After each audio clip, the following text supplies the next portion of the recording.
Vamos a empezar. Perfecto. Bien. Entonces, la clase de hoy es sobre vigilancia fetal intraparto. A ver, veamos de qué se trata. Bueno, como ustedes saben, el producto de la concepción durante su estadía en el útero prácticamente depende de todo lo que haga la madre. Y este filósofo Samuel Taylor dijo que la historia del hombre durante los 9 meses que preceden al nacimiento es mucho más interesante y contiene hechos de mucha mayor importancia que los 70 años que se viven después. Esto es importante porque si nosotros no controlamos el embarazo en el control prenatal y especialmente no manejamos bien el trabajo de parto, vamos a tener problemas con el feto. Por eso es que yo me he permitido agregarles esto, ¿no? Que la vida de un recién nacido esté en las manos de todos nosotros, de ustedes futuros médicos, porque ustedes cuando vayan a hacer salud van a atender partos. Entonces la vida de este nuevo ser humano que va a ser el futuro de nuestro país está en manos de ustedes. Por eso yo les he puesto, aparte de lo que dice Samuel Taylor, que si los procesos que ocurren durante el trabajo de parto, todos los procesos que ocurren durante el trabajo de parto se complican y no se detectados y tratados oportunamente, si es que no terminan con la muerte del neonato, van a dejarle secuelas que se manifestarán luego del nacimiento, distorsionando su normal desarrollo con diferentes discapacidades que repercutirán negativamente en su vida y en la sociedad. Por eso alguien dijo alguna vez que el futuro de la sociedad depende de la atención obstétrica.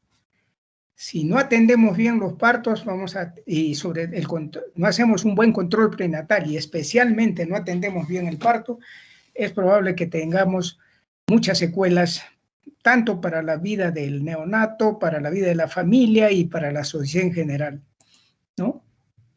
Entonces, ¿qué objetivos nos perseguimos cuando hablamos de vigilancia fetal?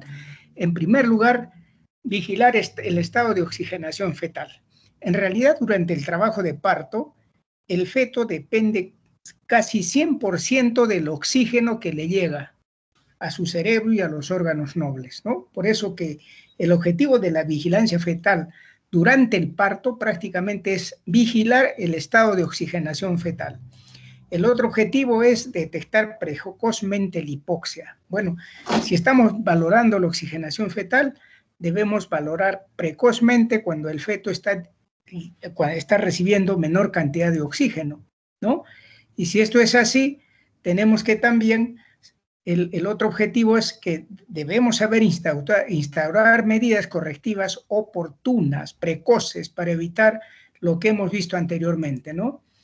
Entonces, actualmente, felizmente, tenemos muchos métodos para hacer la vigilancia fetal durante el trabajo de parto. Acá tenemos, por ejemplo, ustedes ven un equipo de ecógrafo y más abajo un equipo para el monitoreo electrónico fetal. Entonces, sí podemos hacer ahora el monitoreo en la vigilancia fetal. Antiguamente no se podía hacer esto, pues solo se ponía un estetoscopio de pinar para escuchar el latido cardíaco fetal y eso es todo lo que podíamos hacer. Les estoy hablando de hace más o menos unos 50 años atrás, o quizá un poco menos, ¿no? No había ecógrafo, no había monitores electrónicos fetales, entonces, se imaginan, solo evaluar el latido cardíaco fetal era totalmente insuficiente, ¿no? Por eso las discapacidades fueron muchas, ¿no? Muchas. Nosotros hemos visto nacer recién nacidos con meconio, con Apgar 0, muertos, etcétera, lo que ya no es permitido actualmente. Bien. Antes de empezar propiamente con el tema, debemos saber qué causas pueden ocasionar alteración del bienestar fetal para que tengamos siempre en cuenta. Lo primero que les hemos dicho cuando queremos tratar algo es hacer un buen diagnóstico. Y un buen diagnóstico significa saber que el bienestar fetal durante el trabajo de parto solo se puede alterar por dos razones. porque hay anomalías de la contracción uterina, ya vamos a ver por qué, y porque hay alteración del bienestar agudo, el bienestar fetal agudo en ausencia de anomalías de la contracción. O sea, no solamente las anomalías de la contracción pueden producir alteración del bienestar fetal, sino otro tipo de alteraciones, como vamos a ver posteriormente, ¿no?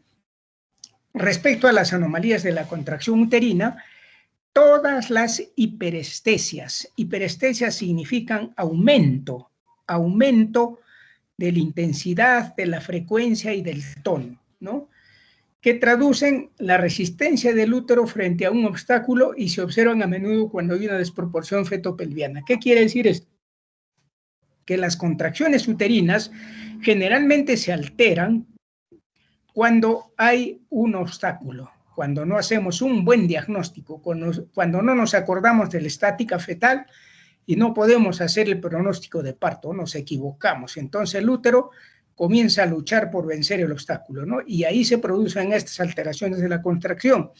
En primer lugar, tenemos un aumento de la intensidad. Son contracciones importantes y prolongadas con una intensidad mayor a 60 milímetros de mercurio al inicio del parto, ¿no? Aumento de la frecuencia, cuando la frecuencia de las contracciones está por encima de 5 latidos por minuto. Eso también va a producir alteración de la oxigenación fetal. Y finalmente, cuando el tono se exacerba durante el trabajo de parto, el tono de base superior a 11 milímetros de mercurio al inicio del trabajo de parto y cuando es superior a 18 milímetros al final. Ya saben ustedes que el tono es la característica del útero después que ha pasado la contracción. O sea, esto no está relación, esto no es contracción uterina, ¿no? Entonces, 3 son los aumentos, las alteraciones de la contracción que pueden ocasionar la alteración del bienestar fetal. Repito, el aumento de la intensidad, el aumento de la frecuencia y el aumento del tono. Muy bien.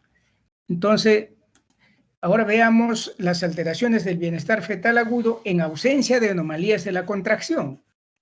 ¿Qué causas pueden ocasionar también hipoxia fetal durante el trabajo de parto que no dependen de la contracción? Son en primer lugar las anomalías en la duración del parto, la duración del trabajo de parto, las madres que puedan tener alguna patología sobreagregada, puede haber causas anexiales y causas fetales. Las anomalías en la duración del parto tenemos el parto prolongado, que puede agotar la reserva de oxígeno de la cámara intervellosa, ¿no es cierto? Y ocasionar hipoxia. Trastornos en la ventilación, ya sea hipocapnia y alcalosis respiratoria que disminuyen el flujo placentario. Esto puede ser cuando la madre tiene algún problema, ¿no? Que le esté ocasionando una madre muy ansiosa, etcétera, que no sabe respirar, puede producir este tipo de alteraciones. Y patologías maternas, que ya aquí tenemos la falta de oxigenación en la sangre fetal, fundamentalmente por insuficiencia del aporte placentario. Insuficiencia placentaria que puede ser aguda o crónica, ¿no? Crónica, por ejemplo, lesiones placentarias, por ejemplo, en la diabetes mellitus, la preeclampsia, como habíamos visto en el seminario hoy día, el lupus, anticuerpos antifosfolípidos que pueden dañar la placenta.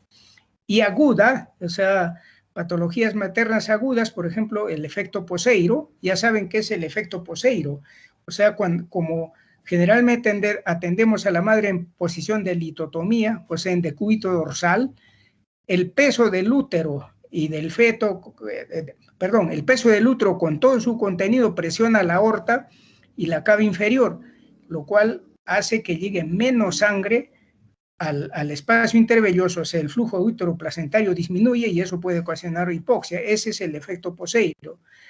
Pacientes que están con hemorragias, por ejemplo, un desprendimiento de placenta prematuro, una placenta previa que hace que la paciente esté chocada, obviamente va a caer la presión arterial y el flujo útero-placentario también va a disminuir, ¿no? La hipotensión materna por alguna otra causa, etcétera, pueden causar entonces hipoxia fetal.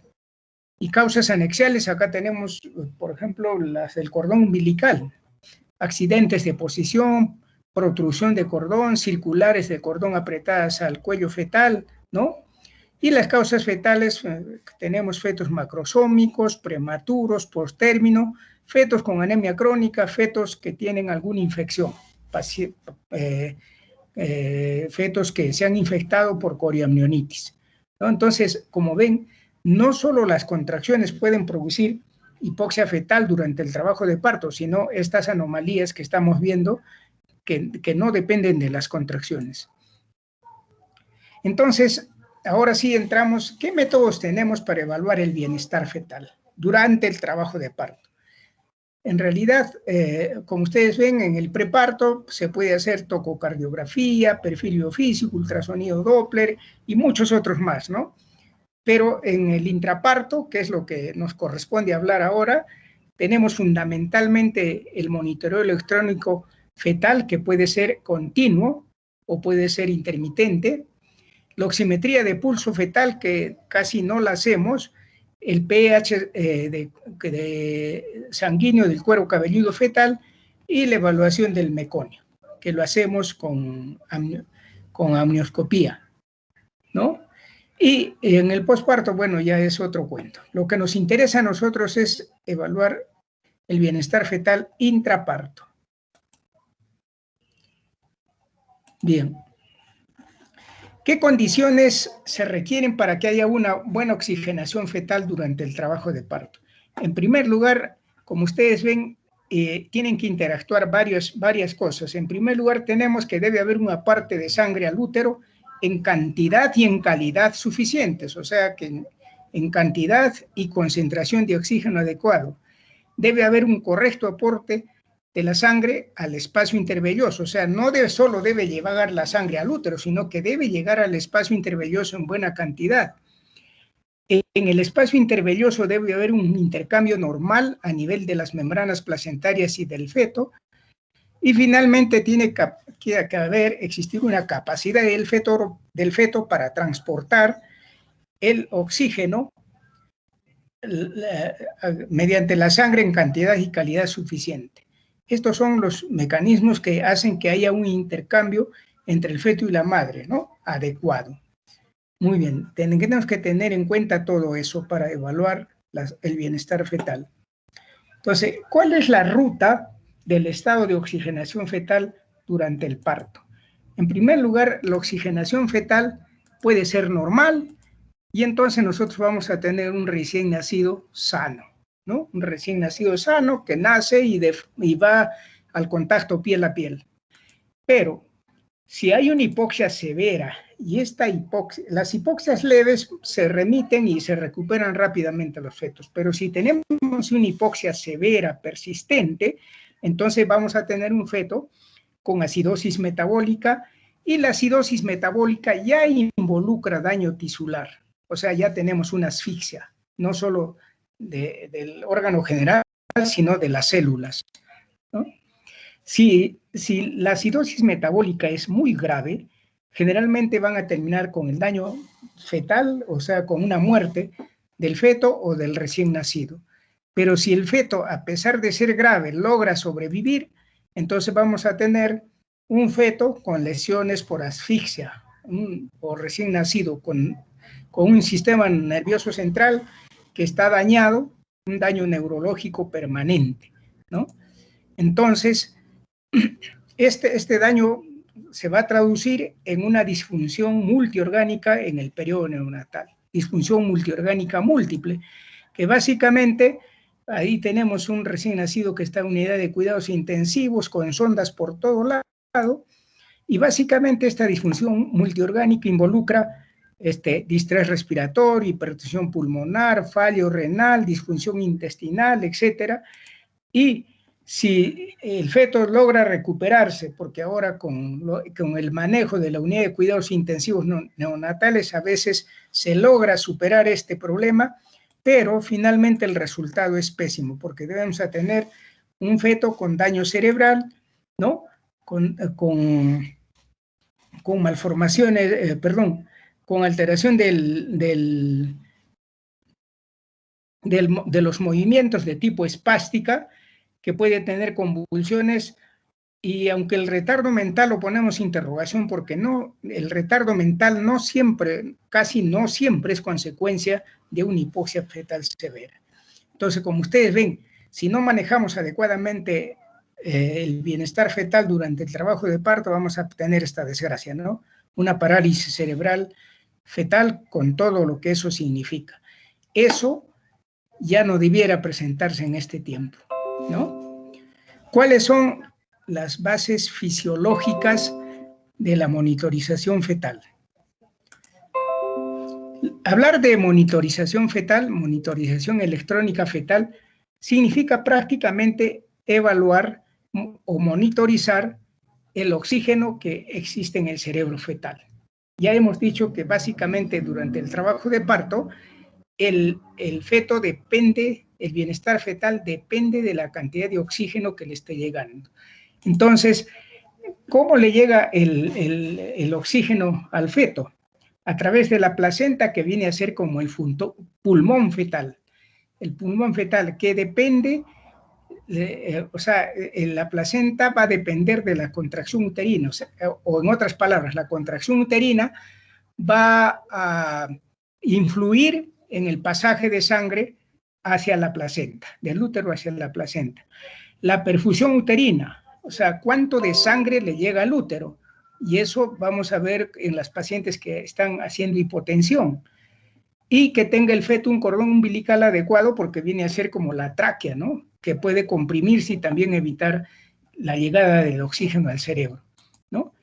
Pues bien, además, el cerebro va a recibir estímulos periféricos y centrales, o sea, no solamente como ven el oxígeno, sino puede recibir estímulos periféricos y centrales, por ejemplo, drogas que le estemos administrando a la madre, etcétera, van a llegar al cerebro y estos van a ser detectados por quimioreceptores o varoreceptores que existen también en toda la corteza cerebral, y así el feto va a producir señales que van a modificar la frecuencia cardíaca fetal.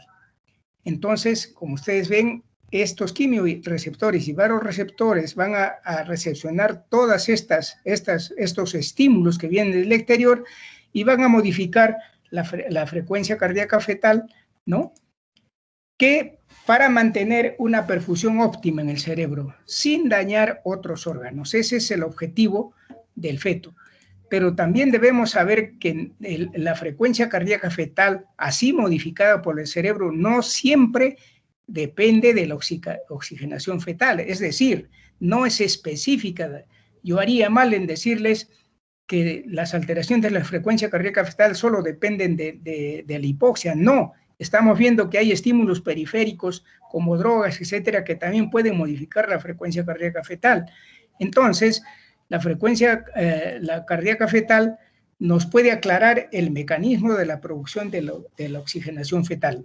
Nos puede aclarar, pero no nos hace específicamente el diagnóstico.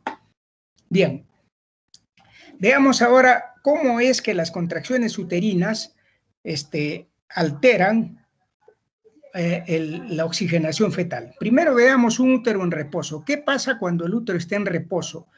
Vemos en primer lugar que la presión intramiometrial es de 10 milímetros de mercurio, ¿no? Esa presión intramiometrial es de 10 milímetros de mercurio.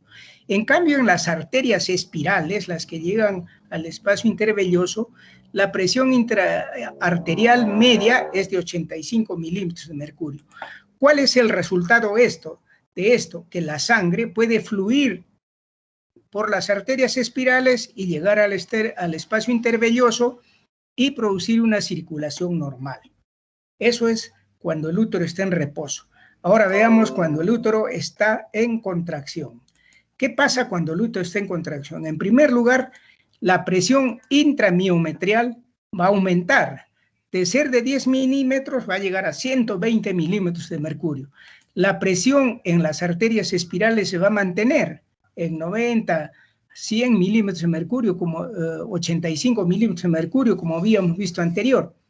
Entonces, la presión miometrial va a superar largamente a la presión arterial y, por lo tanto, el pasaje de sangre al espacio intervelloso va a estar interrumpido. No va a haber pasaje de sangre al espacio intervelloso y ahí vamos a tener un éxtasis circulatorio, una hipoxemia, una hipercapsia y una acidosis.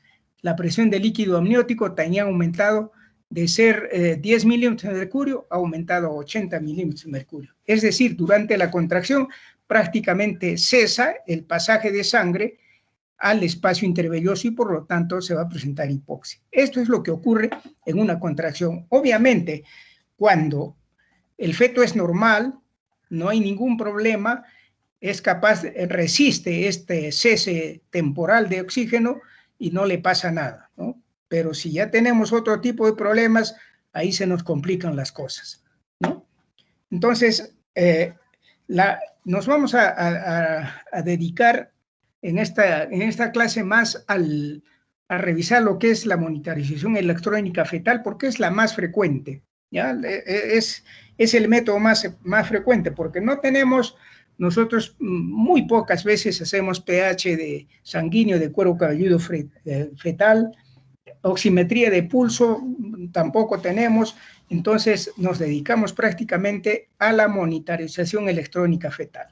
Y ustedes deben saber, porque lo van a ver, ya está en los centros de salud, estos monitores. Este es un monitor, como ven ahí en la imagen, ¿no? Un monitor propiamente dicho, que tiene transductores, ¿no? Un transductor para detectar el latido cardíaco fetal, otro transductor que detecta las contracciones uterinas y un transductor que detecta los movimientos fetales. Actualmente ya hay modelos más avanzados que detectan inclusive la saturación de oxígeno, detectan, ¿qué más? La saturación de oxígeno y otras funciones vitales, ¿no? Que ya cada vez están más avanzados estos monitores, ¿no? Y tenemos el papel, como ustedes ven, que va imprimiendo todo lo que estamos evaluando, la frecuencia cardíaca fetal, la dinámica, las contracciones uterinas, los movimientos, etcétera, ¿no? Entonces, este es un monitor electrónico fetal sencillo, ¿no? Y esta es la imagen de cómo se aplica. En primer lugar, tenemos un detector de latido cardíaco fetal, un transductor que se sujeta más o menos donde ustedes encuentran el latido cardíaco fetal. Cuando ustedes buscan el latido, donde lo encuentran, ahí aplican ese transductor y lo sujetan con sus correas respectivas, con su correa respectiva. El otro transductor es el que detecta las contracciones uterinas, el tocodinamómetro, que también se pone en el fondo uterino y también se le sujeta con correas. Esto está conectado al monitor que habíamos visto anteriormente y nos va a graficar en el papel lo que está ocurriendo. Bien, es importante unas palabras sobre las características del papel termosensible. El papel, este es el papel que se imprime cuando uno hace el monitoreo electrónico fetal y ustedes lo van a ver cuando hagan su internado, ¿no? En primer lugar, tenemos que evaluar en sentido vertical en verde y en sentido horizontal en rosado. Como ustedes ven, en el sentido vertical está el latido cardíaco fetal.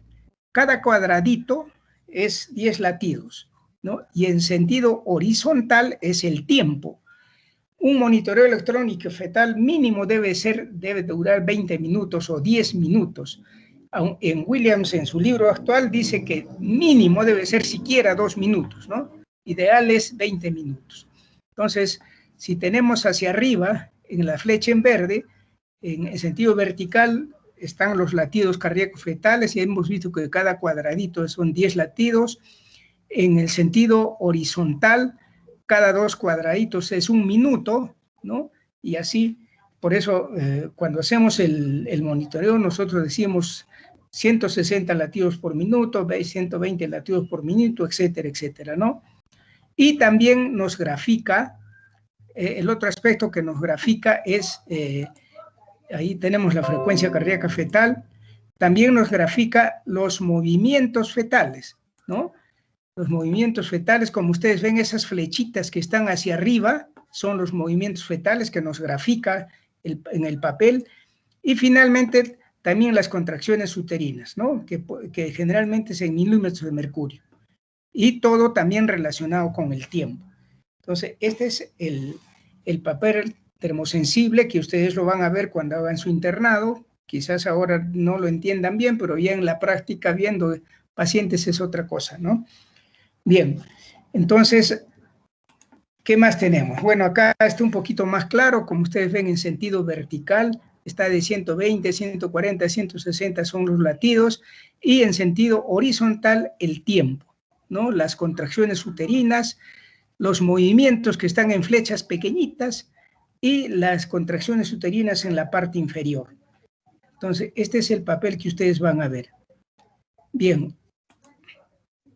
Entonces, veamos cómo se hace el monitoreo electrónico fetal. El monitoreo electrónico fetal puede ser de dos tipos. Puede ser por observación interna o por observación externa. Por observación interna tenemos cuando se evalúa directamente el electrocardiograma fetal a través de un electrodo en el cuero cabelludo y una sonda de presión intrauterina que nos va a detectar las contracciones uterinas. Entonces, obviamente este método interno es invasivo y prácticamente se hará pues en los sitios de investigación, ¿no? Nosotros casi nunca lo hacemos porque habría que romper las bolsas para meter el electrodo en el cuero cabelludo y la sonda de presión para detectar la frecuencia cardíaca fetal, o perdón, las contracciones uterinas. Lo que más tenemos es la observación externa. Como ustedes ven, consta de un electrodo, como habíamos visto anterior, que va a detectar el latido cardíaco fetal, ¿no? Y además vamos a tener otro transductor que nos va que lo colocamos en el fondo del útero y nos va a detectar las contracciones uterinas, y como habíamos visto, otro más que nos va a detectar los movimientos fetales, ¿no? Que no esté en este caso. Entonces, un monitoreo electrónico fetal nos permite evaluar varias cosas. La frecuencia cardíaca fetal, que va de 120 a 160 latidos por minuto. Esta frecuencia cardíaca fetal, ¿no? Representa el equilibrio entre dos sistemas, entre el simpático y el parasimpático. El simpático ya saben ustedes que es acelerador, y el parasimpático, que representado por el vago, es un desacelerador.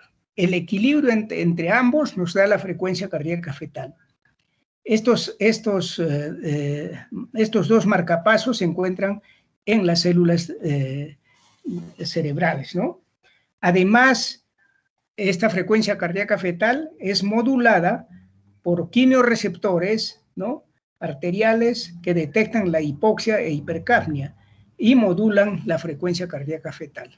Entonces, la frecuencia cardíaca fetal, en resumen, está modulada por el simpático, parasimpático y por quimiorreceptores, ¿no? Entonces, ya tenemos la frecuencia cardíaca fetal. ¿Qué más registramos en el monitoreo electrónico fetal? Detectamos las contracciones uterinas, ¿no? Contracciones uterinas. Además, las desaceleraciones, que son caídas del latido cardíaco fetal de 15 latidos por minuto durante 15 segundos. Las aceleraciones, que son elevaciones del latido cardíaco fetal por encima de la basal, 15 latidos durante 15 minutos. La variabilidad, que es la oscilación de la frecuencia cardíaca fetal entre latido y latido. Ya hemos dicho la frecuencia cardíaca fetal basal, y un buen registro, como hemos dicho anteriormente, debe durar por lo menos 20 minutos. Todo eso nos va a detectar un monitoreo electrónico fetal.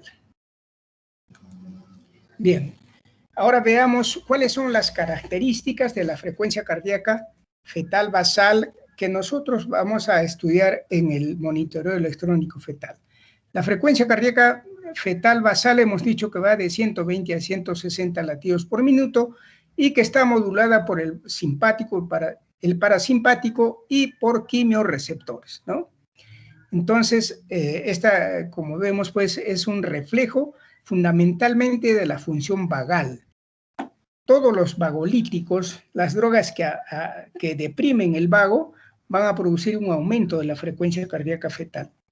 Entonces, tenemos, en primer lugar, estudiemos la taquicardia, la taquicardia fetal. ¿Cuáles son las causas? Cuando hablamos de taquicardia, hablamos de una frecuencia cardíaca fetal superior a 160 latidos por minuto, ¿no? Y ahí tenemos, por ejemplo, ahí una normal, ¿no? Una frecuencia cardíaca muy disminuida, una taquicardia, la frecuencia cardíaca fetal está muy elevada, ¿no? ¿Y cuáles son las causas maternas de taquicardia fetal? En primer lugar, la fiebre materna. Por cada 10, aumentan 10 latidos por minuto la frecuencia cardíaca fetal por cada grado centígrado de incremento de temperatura materna. Tener en cuenta este dato, ¿no? Drogas vagolíticas, como habíamos visto anteriormente, especialmente los beta simpático miméticos que van a producir taquicardia. Esto se observa, por ejemplo, cuando hacemos tocolisis, ¿no? Usamos simpático miméticos. Otras causas es el hipertiroidismo, la anemia, el fracaso cardíaco y las taquiarritmias, ¿no? Y las causas fetales serían la hipoxia si es persistente y se agrava. O sea, una hipoxia persistente primero va a debutar con taquicardia, pero si hay contracciones, si tenemos un feto que si tenemos una madre o un útero que está con contracciones uterinas, la taquicardia fetal no es la primera respuesta fisiológica a la hipoxia, o sea, no va a haber taquicardia. En trabajo de parto sin desaceleraciones, rara vez esta taquicardia es originada por hipoxia. O sea, si tenemos una paciente que está en trabajo de parto, no tiene desaceleraciones, esta taquicardia no se debe a hipoxia, ¿no? Así que, y el otro aspecto, en lo contrario a la taquicardia, es la bradicardia. La bradicardia, hablamos de bradicardia cuando la frecuencia cardíaca está por debajo de 120 latidos por minuto. Ahora, se dice que la hipoxia cuando cae entre 90 por debajo de 120, por encima de 110, no es, o sea, no provoca ningún problema en el feto, pero cuando cae por debajo de 90, ya estamos hablando de hipoxia. Las bradicardias, entonces, fetales auténticas van de 90 a 120 latidos por minuto, o sea, para algunos autores, disculpen, para algunos autores, cuando el latido cardíaco fetal esté entre 90 y 120 latidos por minuto, todavía lo consideran normal, pero cuando ya baja de 90, ellos ya lo consideran bradicardias auténticas, ¿no? Nosotros tenemos como parámetro 120 latidos por minuto. Las guías dicen que por debajo de 120 latidos por minuto ya es bradicardia. Tenemos que tener en cuenta ese dato, porque podemos tener fetos con 110 que tienen algún problema y puede haber problemas médico-legales y nosotros a veces podemos alegar situaciones, pero la guía dice que es bradicardia por debajo de 120 latidos por minuto. ¿Y qué causas pueden ocasionar bradicardia? La hipotermia materna, ¿no? Especialmente aquellas mujeres que están recibiendo sulfato de magnesio. Hemos visto que el sulfato de magnesio produce vasodilatación, caída de la presión arterial, ¿no? Frecuencia cardíaca fetal de 80 latidos por minuto o inferior con variabilidad reducida. Eso nos indica un bloqueo cardíaco completo por anticuerpos asociados a lupus eritematoso sistémico, anomalías cardíacas congénitas o idiopáticas, ¿ya? Entonces, si tenemos una bradicardia por debajo de 80 latidos por minuto y una variabilidad reducida, eso es un bloqueo cardíaco por anticuerpos asociados a lupus, por anomalías cardíacas o por congénitas o idiopáticas. Ahora, tenemos que tener muy en cuenta cuando examinamos si lo que estamos detectando es una bradicardia fetal o es un latido cardíaco materno. Muchas veces el feto está muerto y nosotros examinamos y encontramos el latido cardíaco materno y lo confundimos con el feto. La única manera de hacer la diferencia es que simultáneamente que estamos examinando el abdomen de la madre, le tomamos el pulso. Si el sonido que escuchamos, los dos sonidos son sincrónicos, lo que escuchamos en el abdomen y en el pulso son sincrónicos, tenemos que decir que es latido materno. Si no son sincrónicos, uno será del feto y el otro de la madre. Esa es la forma de hacer la diferencia. Bien, ahora vamos a ver la variabilidad. La variabilidad es uno de los aspectos más importantes en la evaluación del monitoreo de las características de la frecuencia cardíaca fetal en el monitoreo electrónico fetal. La variabilidad es la diferencia entre latido y latido. Es la línea que fluctúa por encima y por debajo de la basal, ¿no? Acá tenemos una variabilidad normal, ¿no? Una variabilidad normal nos indica que el reflejo de neuromodulación de la frecuencia cardíaca fetal es adecuado porque el sistema nervioso central está intacto y activo y también refleja la respuesta cardíaca fetal normal. Quiere decir que cuando tenemos una variabilidad normal, todo el sistema nervioso central, fetal y su corazoncito están en perfectas condiciones, ¿no? Si un feto está alerta y activo, la variabilidad cardíaca es normal, como hemos visto con las flechitas rojas. Pero si un feto está afectado por cualquier causa, está con hipoxia, la variabilidad va a ser reducida.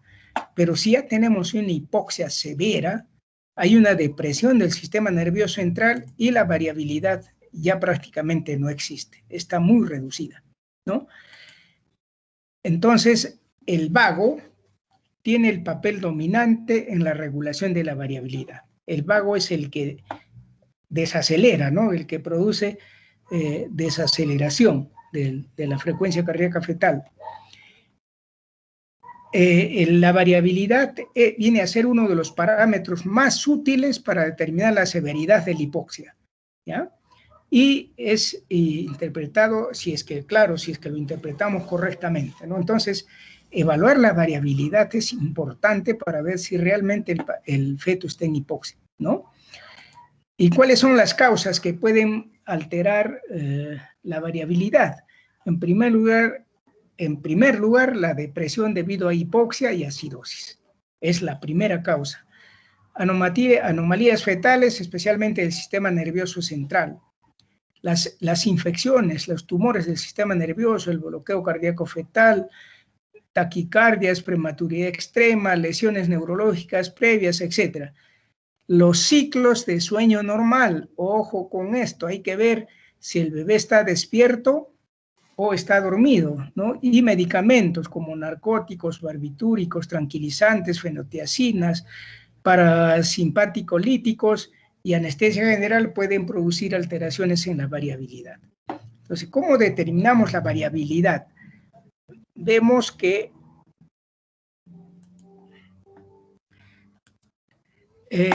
aquí en el esquemita que están viendo en la parte inferior izquierda ven una frecuencia cardíaca fetal y tomamos la parte superior de la línea basal que es de 152 latidos por minuto.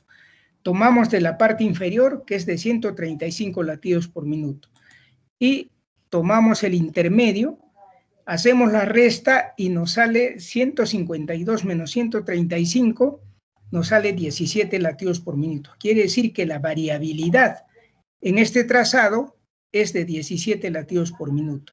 Si nosotros queremos sacar la línea de base, trazamos una línea en el medio de estas dos distancias y tenemos esa línea morada que nos representa la línea basal. Esa es la línea basal, ¿ya?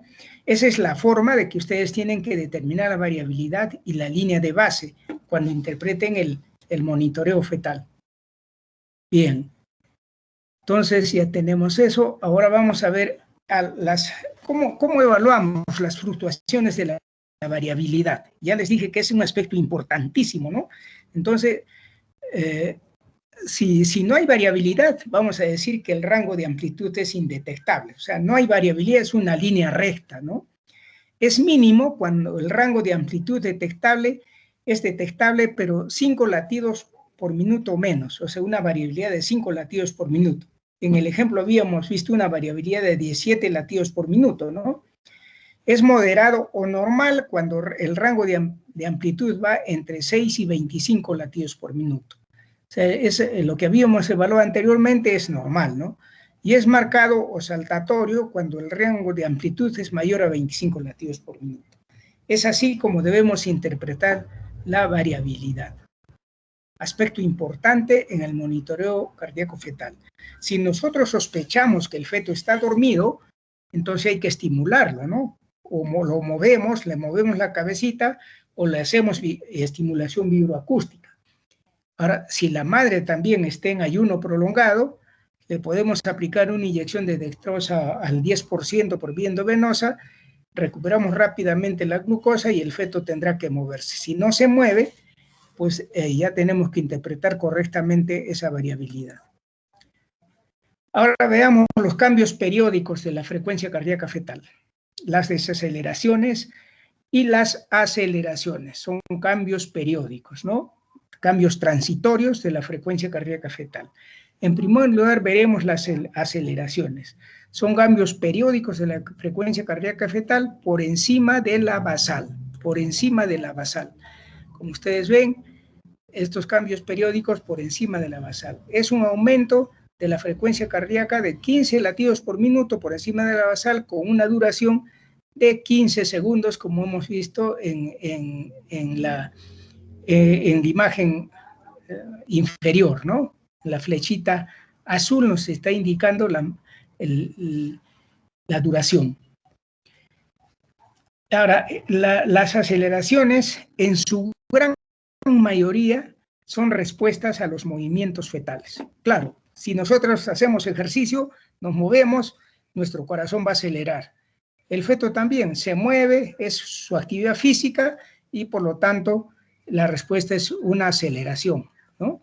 De más o menos 15 latidos por minuto.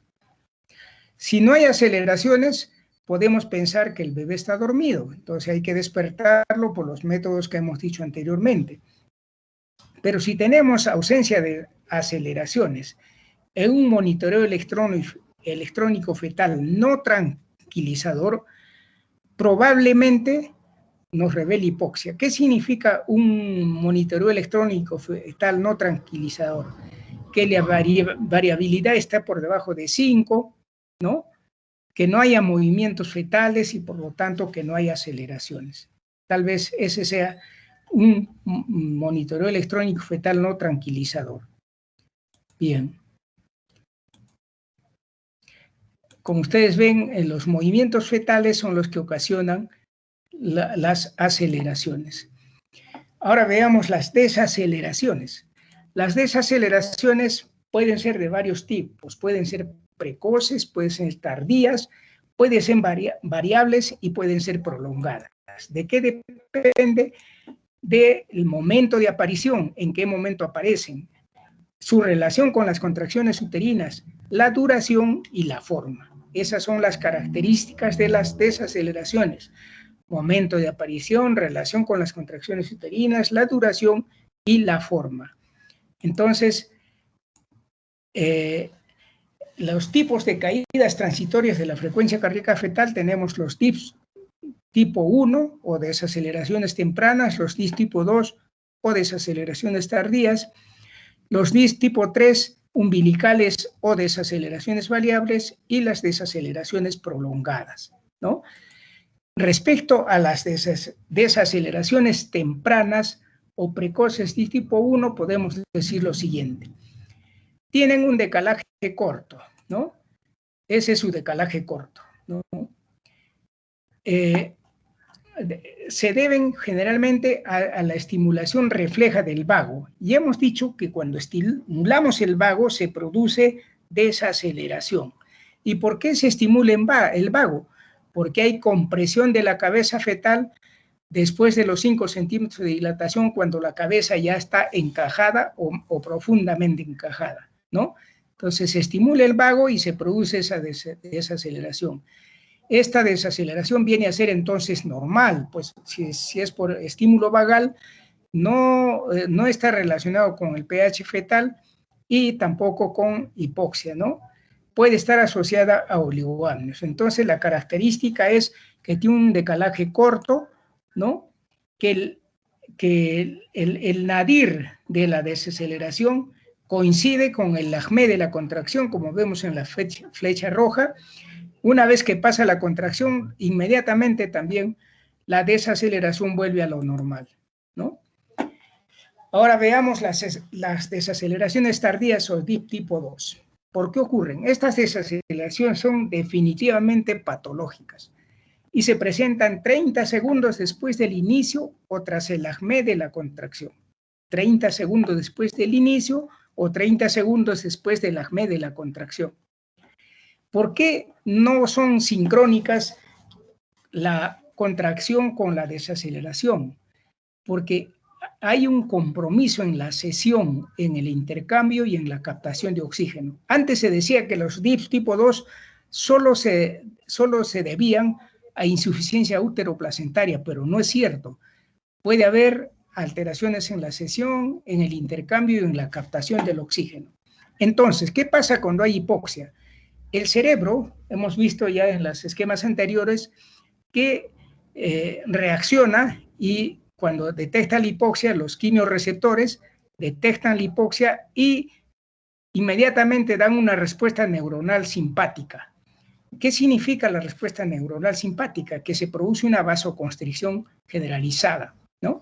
Entonces, esto va a ocasionar un aumento de la presión arterial fetal, la cual es detectada recién por los vasoreceptores, y la respuesta compensatoria va a ser una disminución de la frecuencia cardíaca fetal. O sea, es una medida protectora en respuesta al aumento de la resistencia vascular periférica ocasionada por la respuesta neuronal simpática. Entonces, a eso se debe que la desaceleración no empieza inmediatamente con la contracción, sino 30 segundos después, porque tiene que haber todo ese proceso. ¿Qué causas pueden ocasionar alteración? Como ustedes ven en el esquema que estamos enseñando con flechitas azules, la frecuencia cardíaca normal, empieza la contracción y todavía se mantiene la frecuencia cardíaca fetal, y cuando ha llegado el acmé de la contracción, recién comienza la desaceleración. Y el nadir de la desaceleración también se presenta 30 segundos después del acmé de la contracción. Bien, entonces las causas, hemos dicho, son alteraciones en la perfusión uteroplacentaria, en la captación, en el intercambio de oxígeno, en el transporte, etc. Entonces, si esto es así, podemos decir que la profundidad de la desaceleración es proporcional a la hipoxia. Cuanto más hipoxia, más prolongada será la desaceleración. Y acá les he puesto algunos ejemplos que ustedes ven cuando la presión arterial media permanece intacta, ¿no? La presión arterial media está en esta línea punteada, ¿no? Que permanece intacta en el tiempo, pero la contracción uterina está en esta línea continua, y vemos que mientras la contracción uterina es normal, no hay problema, hay pasaje de sangre, pero cuando aumente el tono y la frecuencia de las contracciones uterinas, comienza a aparecer la hipoxia, ¿no? Comienza a aparecer la hipoxia. Eso es lo que vemos acá en la contracción uterina. El otro caso es cuando hay contracciones uterinas y cae la presión arterial.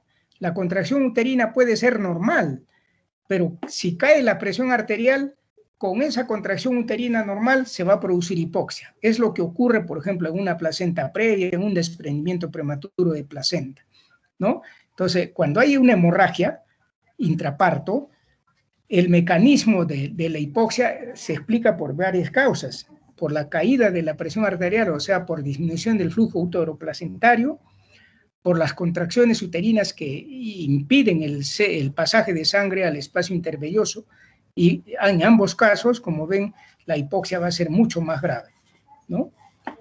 Muy bien, entonces vamos a continuar ya lo que hemos explicado. Y finalmente, no finalmente, sino a continuación veamos las desaceleraciones variables o DIPS-3, que son muy interesantes, ¿no? Que generalmente se deben definitivamente a la compresión del cordón umbilical.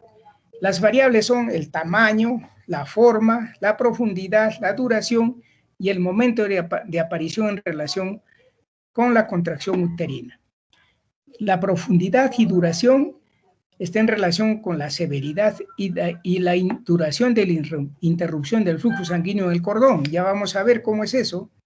Y están causadas por cambios en la presión arterial sistémica fetal mediado por varoreceptores al inicio. Esto es cierto, al inicio estas desaceleraciones variables no revelan hipoxia, sino revelan cambios de la presión arterial sistémica fetal mediada por varoreceptores. Acá vamos a ver en el esquemita. Fíjense, tenemos ahí un esquema donde está la frecuencia cardíaca fetal, las contracciones uterinas, la arteria umbilical y la presión arterial sistólica fetal. ¿Qué va a pasar cuando hay una contracción? En azul. Cuando hay una contracción uterina, lo primero que vamos a observar es que se va a comprimir el cordón umbilical, ¿cierto? Estamos hablando de compresión del cordón umbilical. ¿Y qué débil? ¿Cuál es el más débil? Es la vena umbilical. Regresa sangre oxigenada de la placenta hacia el feto, ¿no es cierto? Entonces, si comprimimos la vena, ¿qué va a pasar? El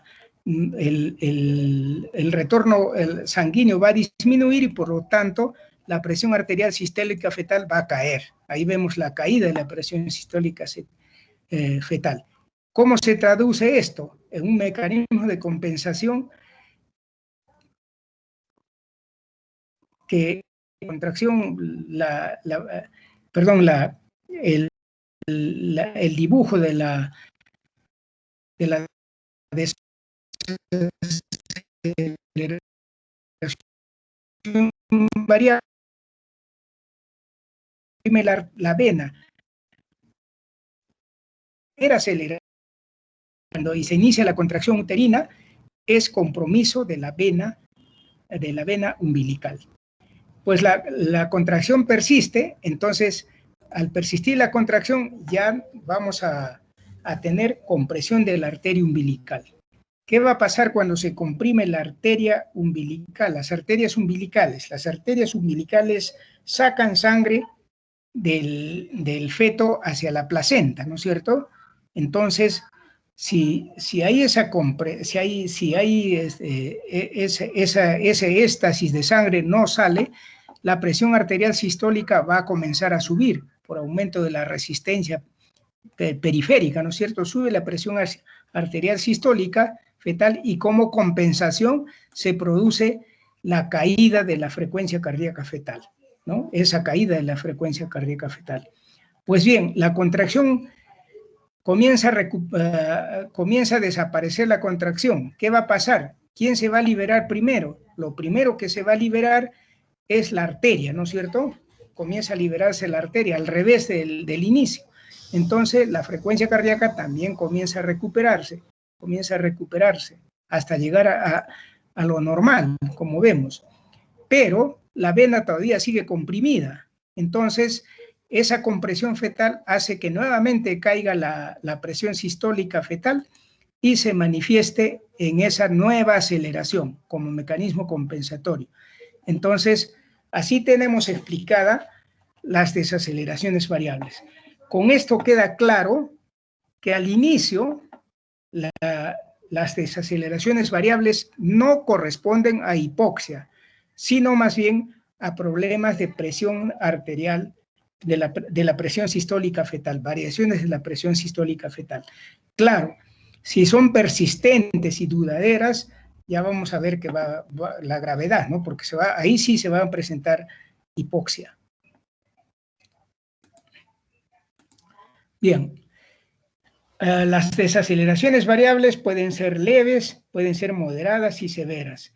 Leves son cuando la desaceleración es menor de 30 segundos, independientemente de su profundidad. O sea, no duran tanto, menos de 30 segundos, aunque sean muy profundas. O una desaceleración no inferior a 80 latidos por minuto, independiente de su duración. Es moderada cuando la desaceleración es menor a 80 latidos por minuto y severa cuando la desaceleración es menor de 70 latidos por minuto durante más de 60 segundos, ¿no? Acá tenemos categorías de compresión del cordón umbilical, que es importante para el probable tratamiento. Tenemos desaceleraciones variables de aparición precoz. Con frecuencia estas son causadas por oligoamnios. O sea, cuando hay oligoamnios y viene la contracción, el cordón umbilical es comprimido contra las partes fetales, no contra la cabeza, sino contra las partes fetales, el tórax, la espalda, el abdomen, etc. Y se pueden presentar estas desaceleraciones variables con las características que hemos visto anteriormente, solamente problemas de presión sistólica fetal. Cuando aparecen cuando la dilatación está entre 8 o 9 centímetros, o sea, cuando la cabeza ya baja, está muy abajo, entonces, estas desaceleraciones variables se pueden deber a circulares de cordón y estiramiento del mismo. En este caso no hay compresión del cordón, sino estiramiento. Cuando uno estira el cordón umbilical, es como si lo estaría comprimiendo, porque disminuye el calibre de las arterias y de las venas. Y tipos inusuales de compresión de cordón umbilical tenemos acá el cordón corto, que puede estirarse durante el trabajo de parto cuando la cabeza desciende, nudos verdaderos, vueltas de cordón en las extremidades, prolapso de cordón oculto, inserción veluminosa del cordón. Son ya situaciones un poco más graves, ¿no? Y finalmente el prolapso de cordón, que vendría a ser la forma más grave, ¿no? Cuando el cordón está por delante de la presentación y al bajar la cabeza lo va a comprimir y va a interrumpir en forma permanente la circulación de sangre hacia el feto. Esta es una emergencia, porque si no la tratamos en poco tiempo, el feto va a morir. Muy bien. Y finalmente tenemos las desaceleraciones prolongadas, ¿no? Son desaceleraciones aisladas que duran de 90 a 120 segundos, ¿no? Cuando la duración va de 2 a 10 minutos más allá, hablábamos de un cambio de línea basal. O sea, ya no es una desaceleración prolongada, pues sino ya es un cambio de la línea basal. Debemos saber diferenciar esto, ¿no? ¿Qué estímulos pueden producir desaceleraciones prolongadas? Un prolapso de cordón, como hemos mencionado ya anteriormente, ¿no? Un procúbito de cordón también, una laterocidencia de cordón. Esas tres causas pueden ocasionar estas desaceleraciones prolongadas. O sea, acá no hay recuperación porque el cordón sigue comprimido permanentemente, ¿no? Repito, el prolapso de cordón, procúbito de cordón y laterocidencia de cordón. Laterocidencia es cuando el cordón viene pegado a una parte, así como está mi mano en mi cabeza, ahí viene el cordón. Entonces, al bajar la cabecita por la pelvis, también se comprime el cordón, ¿no? En forma permanente. Por una hiperestimulación uterina prolongada, cuando hay sobre todo cuando manejamos mal la oxitocina, cuando hay una hipotensión tras anestesia de conducción, el anestesiólogo no maneja porque cuando se pone la anestesia hay hipotensión materna y el anestesiólogo debe saber manejar esa hipotensión. Desprendimiento prematuro de placenta normoinserta en los grados severos, anestesia paracervical, convulsiones eclámpticas y descenso rápido de la cabeza fetal. Estas son desaceleraciones prolongadas muy graves que requieren una atención inmediata, ¿no? Y finalmente tenemos que es el sistema de interpretación de la frecuencia cardíaca fetal de 3 niveles, ¿ya? Esto es lo que debemos nosotros saber interpretar cuando tenemos un monitoreo electrónico fetal. En primer lugar, la categoría 1 normal incluye todo lo siguiente. Frecuencia inicial de 110 a 160 latidos por minuto. Como ustedes ven, acá toman 110. Yo les he dicho 120, ¿no? 110 a 160 latidos por minuto, dice su texto Williams. Y nosotros tomamos el examen de Williams, ¿no es cierto? Entonces tendrán que tener en cuenta este dato. Variabilidad de la frecuencia cardíaca fetal inicial moderada, ¿no? La variabilidad es moderado, se está entre, ¿cuándo hemos dicho que es moderada? Cuando está por encima de 6 hasta 25, ¿no? Cuando presenta desaceleraciones tardías o variables ausentes, o sea, no hay desaceleraciones variables ni tardías ni variables. Cuando hay desaceleraciones tempranas, presentes o ausentes, ya hemos dicho que las desaceleraciones tempranas son normales, o cuando hay aceleraciones que pueden estar presentes o ausentes. Esta es una categoría 1 normal. La categoría 2 o indeterminado incluye todos los trazados de frecuencia cardíaca fetal no categorizados como categoría 1 o 3. Acá los trazados de categoría 2 pueden representar una fracción apreciable de los encontrados en la atención clínica. Los ejemplos incluyen cualesquiera de los siguientes. A ver, respecto a la frecuencia cardíaca fetal inicial, puede ser una bradicardia no acompañada por variabilidad inicial ausente. O sea, si tenemos una bradicardia que no se acompaña por variabilidad inicial ausente, no nos asustamos tanto, ¿no? Porque hay variabilidad. Es un estado indeterminado. Cuando solo tiene taquicardia, la frecuencia cardíaca fetal, tampoco no nos está avisando de gravedad. La variabilidad de la frecuencia cardíaca fetal inicial, variabilidad mínima inicial. Cuando comienza, la variabilidad que puede estar por debajo de 5. Variabilidad inicial ausente, no acompañada de aceleraciones recurrentes, de desaceleraciones recurrentes. Una variabilidad inicial que no tenemos variabilidad, ¿no? Pero no se acompaña de desaceleraciones recurrentes. Y una variabilidad marcada de la línea basal, ¿no? La línea basal es muy inestable, ¿no? En cuanto a las aceleraciones, tenemos ausencia de aceleraciones inducidas después de la estimulación fetal. O sea, tenemos un estado indeterminado. Si nosotros estimulamos al feto, hacemos que se mueva y no presenta aceleraciones, ya también nos está prendiendo el foquito, ¿no? Como una alarma. En cuanto a las desaceleraciones periódicas o episódicas, desaceleraciones variables recurrentes acompañadas de variabilidad inicial mínima o moderada. Hemos dicho que las desaceleraciones variables al inicio, cuando son pocas, no se deben a hipoxia, pero cuando son recurrentes ya están relacionándose con la hipoxia, ¿no? Cuando hay desaceleraciones prolongadas, más de 2 minutos, pero menos de 10 minutos, desaceleraciones prolongadas, ¿no? Desaceleraciones tardías recurrentes con variabilidad inicial moderada. Miren, o sea, podemos tener desaceleraciones recurrentes, pero la variabilidad, que es un indicador importante, hemos dicho, ¿no? Está ahí, es moderada.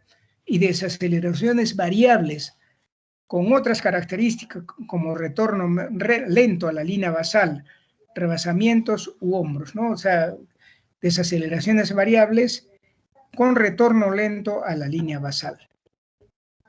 Y la categoría 3, que es anormal, ya definitivamente anormal, que incluye variabilidad de la frecuencia cardíaca fetal inicial ausente y cualesquiera de las siguientes.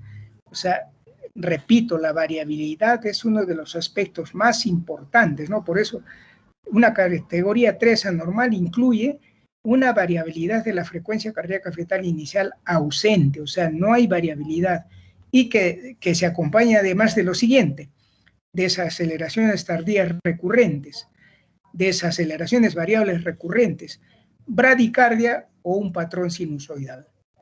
En esos casos, ustedes, por favor, ya deben saber que ese feto está comprometido y les exige una acción inmediata.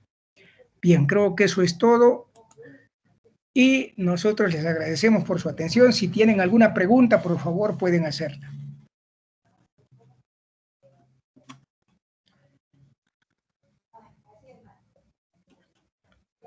Bueno, si no hay preguntas, entonces les reitero mi agradecimiento por la atención y las disculpas por la demora, y nos estaremos viendo en el examen con las preguntas respectivas. Muy bien, Ana Lucía, muchas gracias. Sí, doctor. Gracias, doctor. Hasta luego, doctor. Hasta luego. Gracias, doctor. Hasta luego. Hasta luego, doctor, gracias. Hasta luego.